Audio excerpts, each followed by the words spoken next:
Hello and welcome to another episode of Excel Learning Series with Syed. In this episode, we will be discussing FormulaText Function. In order to follow along with me, make sure you have a copy of this workbook downloaded using the link in the video description. There are two worksheets on this workbook, See It and Do It. In See It, I will demonstrate, and Do It is the sheet for you to practice. Let's go to See It and let us start at the cell I2. Why do we need FormulaText Function?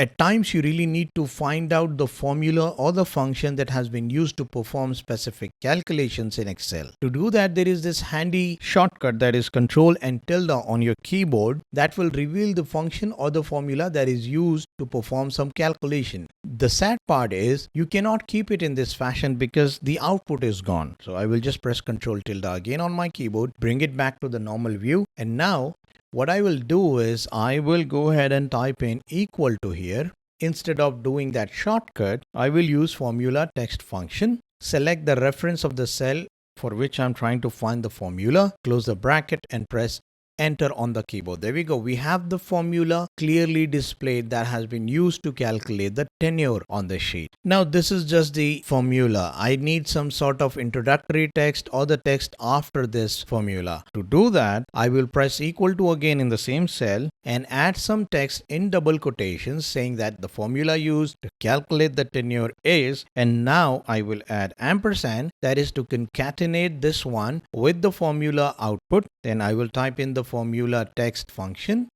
As soon as I have that in my selection, I will press tab on my keyboard to complete it. Select the cell from where I would like to fetch the formula, close the bracket and press enter on the keyboard. There we go. Now it is clearly having the formula pulled from the tenure cell along with the pretext, that is the formula used to calculate the tenure is and the formula. You can add any type of text based on your requirement and your project or your work. Now I will double click on this cell. There we go. I have the output of all the rows for the tenure column. This is how we use the FormulaText function. You can use it in any other fashion. Be as much as creative as you can. Make sure that you practice enough to retain your learning. Use the do it sheet, use your data. Make sure that you practice as much as you can. Thank you so much for investing your time in this episode. In case you haven't already, make sure to subscribe to my channel and click on the bell icon to receive notifications. Stay happy, stay lovely. Until next time.